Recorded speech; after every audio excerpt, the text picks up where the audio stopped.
Hello everyone, welcome to my YouTube channel. And today we are going to study about the core of the subject data communication and network. Starting with the introduction, first we will go with the network. So we will discuss about what do you mean by network. So the definition of network is a communication system which supports many users. So network is basically link of various users can be any devices like computer, mobile, etc. And the communication means the transfer of information from one device to other. Next we go distributed system. So we need to understand the difference between distributed system and a network. A distributed system is one in which the control unit and many slaves. In the distributed system, existence of multiple autonomous computer is not visible to the user. All the networks are managed personally. It means that all the control is given only to one computer and rest all devices can act only as a slave. So this type of system is known as distributed system. Next we will go with the network topology. So in network topology, the definition of network topology is like a geometric representation of relationship of nodes and links. A node is defined as any device and link is defined as the connection between two devices is defined as link. Though starting with first topology, it is bus topology. So in bus topology, we have a single conductor that is called as bus cable, and through it we have different devices connected it in such a fashion. And suppose that there is a device 1, this device 1 wants to send message to device 4, so it will send a frame or the message in the form of packet to this cable, and this cable will send that message to every device. Like it will send the message to data 2, to data 3, and to data 4. So the message is generated from the device 1. This is called as the message. This message will be received by 2, 3, and 4. The message will have a destination. Message will contain a destination address, and each device receiving this message will check its address and this address, and if this address and this address matches, then it will accept, and rest all the devices will reject. So this is the working of bus topology. As you can see, when a computer sends a signal on the cable, all the computers on the network receive the information. However, only the computer whose address matches with the destination address of the packet will accept the message, and rest all the computers node will reject it. So the characteristics of bus topology is very simple. First of all is that multi-point configuration, that each device is connected to various devices. Then MAC address is very essential for the bus topology. It means MAC address means the destination address. Then we have signal strength should be high to meet the minimum requirements of the receiver. This is very important point, because the signal is deteriorated in this bus cable in the bus topology, and it should be sufficient enough so that it can meet the destination signal requirement. Moving on to the next characteristic, we have that a signal should not be too high in order to avoid overloading. This is signal balancing. So the signal should not be too high so that it can cause error while receiving it to the destination. So a balance of signal should be done. Then we have next characteristic is that addition and cancellation of signal due to termination of signals result in standing wave. So if this device sends a message, and this message is going on here like this, and this the destination address sends an acknowledgement again to this, so the message is transmitting like this, and the already one message is sending from here to here. So there are two waves created in the cable, and this results in standing wave. So this is one of the disadvantage of bus topology, that we have standing wave. Going on to the advantages, we have the bus topology is easy to understand. It is easy to understand, as you can see. Then it is easy to install and use for small network. It is not used for large network because of this disadvantage of standing wave. Then if you want to add new computer, it is very easy. You just have to connect the new computer to the cable. Then the disadvantage is heavy traffic slows down the bus speed. So if there are many devices that needs to transfer the data, it cannot be done in the through the bus topology. Then connectors attenuates the signal. So the signal balancing is very difficult in bus topology. Moving on to the next topology, the next topology is ring topology. So in ring topology, we have a connection like this. There are devices connected in the form of a ring, where every device has a C. This is 1, this is 2, this is 3, 4, 5 and 6. For suppose there are 6 devices, and every device has a successor and a predecessor. And the connections are like this. Each device is connected to its successor and predecessor, and the successor and predecessor. So this device will be containing the address of 2 as well as 6. The 2 will contain the address of 3 as well as 1. 3 will contain the address of 4 and 2, successor and predecessor.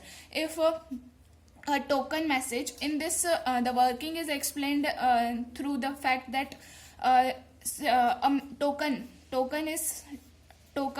is basically we can understand it with the help of pass example.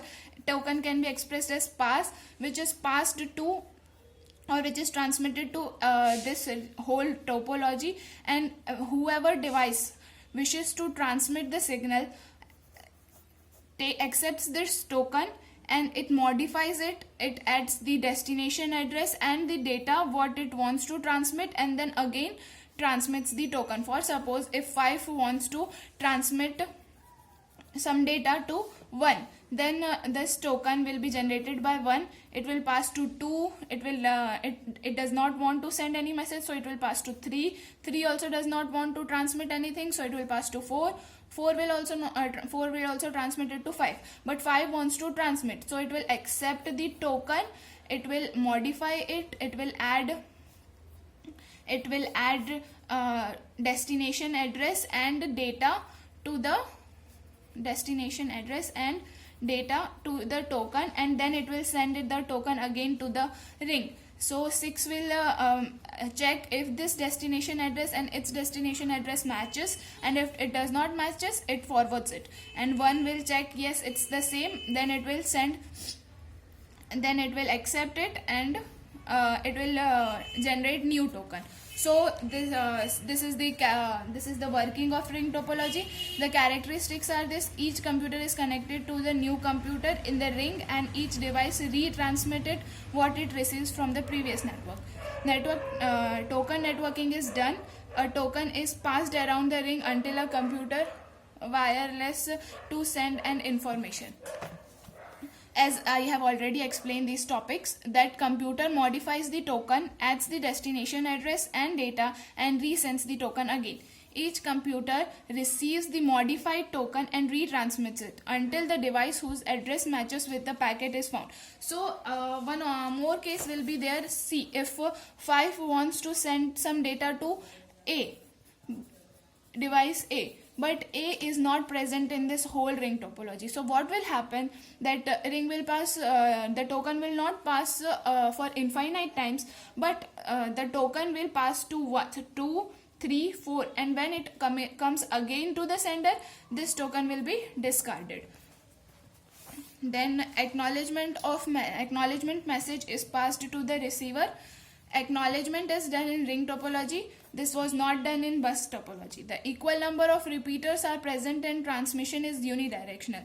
So only in one directional, either in clockwise direction or in anti-clockwise direction, transmission can occur. It cannot occur in both sides. So if 1 wants to send data to 5, it cannot directly jump from here. If the token, if the ring is working like this, it has to go like this.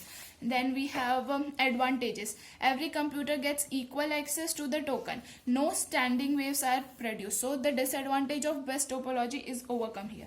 The disadvantages is if one device fails, the whole network is down. So if suppose this device 4 has stopped working, so the whole network will fail. No device can send, even if 1 is fine and 5 is fine, they cannot communicate because the 4 is not working.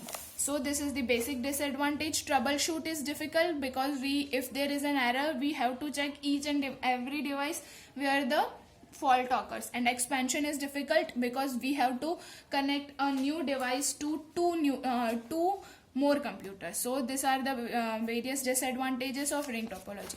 Moving on to the next topology, we have star topology. Star topology. So in star topology, we have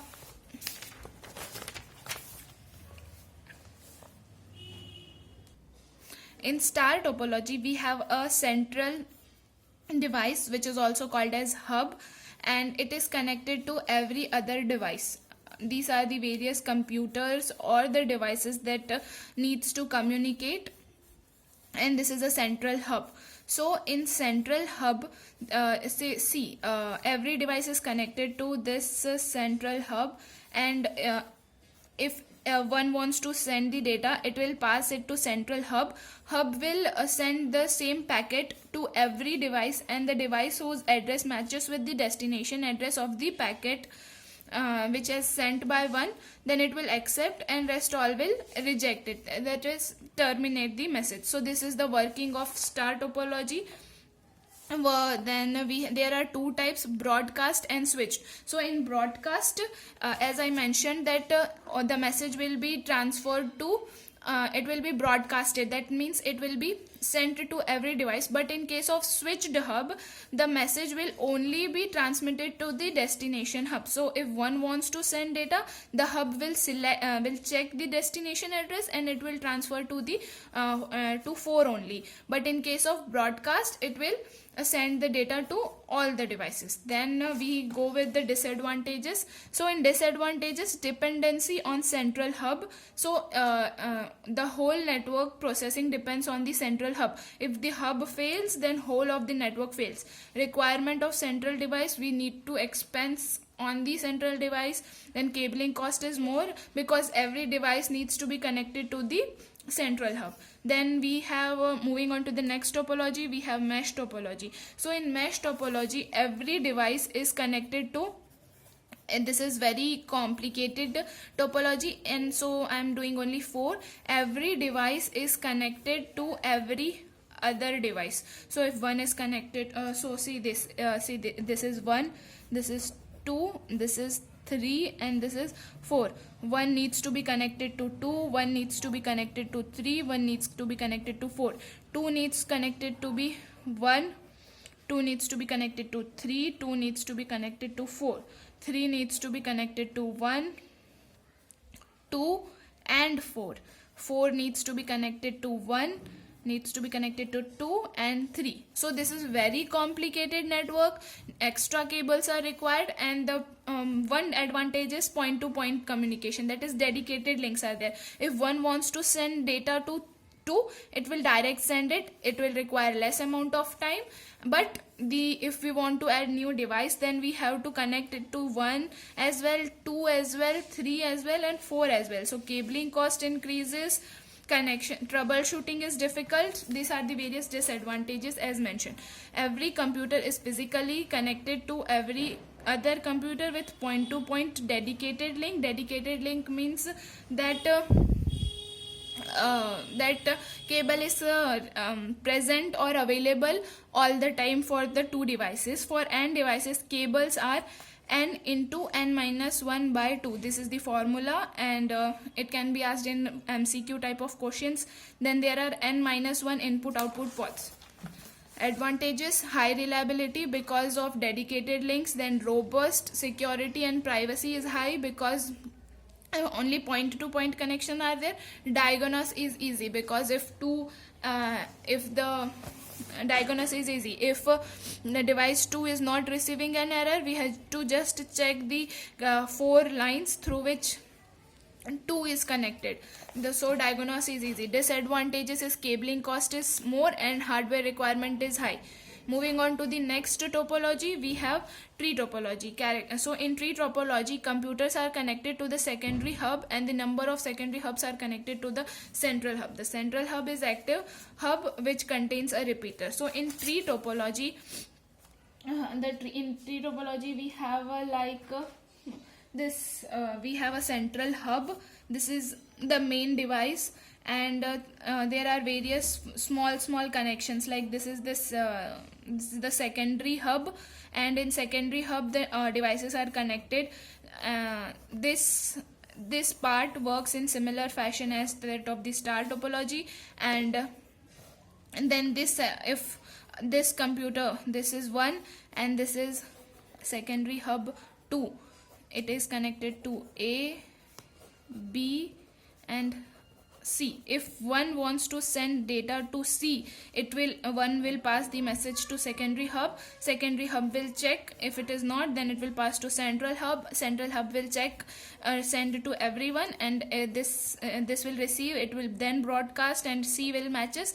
Then this is the total working of tree topology. So advantages is that the distance of the signal can travel increases, allows isolation and attachment of priorities. Then we have disadvantages, that central hub fails, entire system breakdowns, as mentioned in the star topology. The cabling cost is more because more number of wires are required. Then moving on to the next topic, we have line configuration or the types of connections. There are two types of connection, point to point and multi-point. So in point to point provides dedicated link between two cables. So if there is a device 1 and device 2, so there and device 3, there will be a dedicated link. It means this cable will be available for communication between 1 and 2 all the time. It does not has to share this cable or this bandwidth with 3 or with any other device. This is the meaning of dedicated link. Then we have multi-point connection. Multi-point devices share a common link. Channel capacity is shared among multiple users, as mentioned in the star topology. Then we have types of communication. First of all, types of communication comes with simplex communication. So in simplex communication, suppose we have two devices, device 1 and this is device 2. So we will assume that one is transmitter and the other is receiver. We can also say that one is master and the other is slave. Only one device can transmit the data and the other can receive, or it can be vice versa, that one can only receive and second can only transmit. The communication is always one-way communication. So this is a kind of simplex communication. Then we have duplex communication. Duplex communication includes half duplex. So we have types of communication. Types of communication includes types of communication. So in types of communication we have simplex, that is one way, and we have duplex, that is dual way. But in duplex also we have two parts, that is half duplex and full duplex. And duplex also has two types, half duplex and full duplex. So in half duplex, the two devices can transmit as well as receive, but they cannot do it simultaneously. So we only have one cable through which either transmission can occur or receiving can occur, but one at a time. And in case of full duplex, we have two cables through which one can transmit and through other we can receive. So this is an example of full duplex. So these are the three types of communication as mentioned here. Then uses of computer network. Why do we need networking? So first is for use for company. Why the companies require networking? First is resource sharing, allows all programs, equipments and data available to anyone on the network irrespective of the physical location. So if with the help of example, I will explain that if there is a company, if there is SBI bank is there. So in SBI bank there is one branch in Verawal and one branch in Bhavnagar. So if I have I have an account in my Verawal bank branch and I want to get its information from in Bhavnagar branch, then the data will be transferred with the help of network, so with the help of computer network. This is an example of resource sharing. Then we have high reliability. It provides high reliability by providing alternate sources of data. We can in networking we can have alternative sources, like if the data gets deleted in one of the computer, then it will be available in other computer or in the central server. Then cost, with the help of network, organization can use separate personal computers instead of mainframe computers, which are expensive. So we can use numerous amount of personal computers instead of one mainframe computer. So one mainframe computer is very expensive, so a computer network helps to in reduction of the cost of mainframe computers. Then what are the uses for common people like you and me? The access to remote information. It involves interaction between personal and remote database, example home shopping, bills, etc. So remote database is an means a server. And then we have person to person communication, like the mobile communication which we do, the electronic mails, video conferencing, etc. Then interactive entertainment, that is real time simulation of games, and video on demand, like YouTube videos, Netflixes, etc. Then moving on to the next topic, we have network classification by their geography. So classification, networks are classified on the basis of their geography. First is network, a local area network, that is LAN. So the LAN is designed to operate over a small physical area such as building or offices. So the range of LAN is very small. All machines are connected to a single cable. That is, all the machines are connected using a single cable, uses layered architecture and capable of operating at hundreds of bits per second. So in layered architecture, we will come to this topic in the future videos. Then it is privately owned. One computer can become servers, serving all the remaining computers are called as clients. Then we have advantages of LANs. High reliability, easy to expand, very easy to expand. Then we have very high data rates because of small network. Then we have sharing of peripheral is possible. It means that if there is a printer, then it can be shared or it can be operated with the various computers in the buildings. Then applications are in personal computing and in office automation. Then we have metropolitan area network. This is the bigger version of LAN, extended over a larger area and uses similar technology. It can be in the form of single network or can be a combination of multiple LANs. It is wholly owned and operated by private company. It is privately owned, that is, even I can build a LAN, and this is wholly owned and operated by private companies. Each bus has a device which initiates the transmission activity as head end. Then we have wide area network, that is WAN. Connection between users is established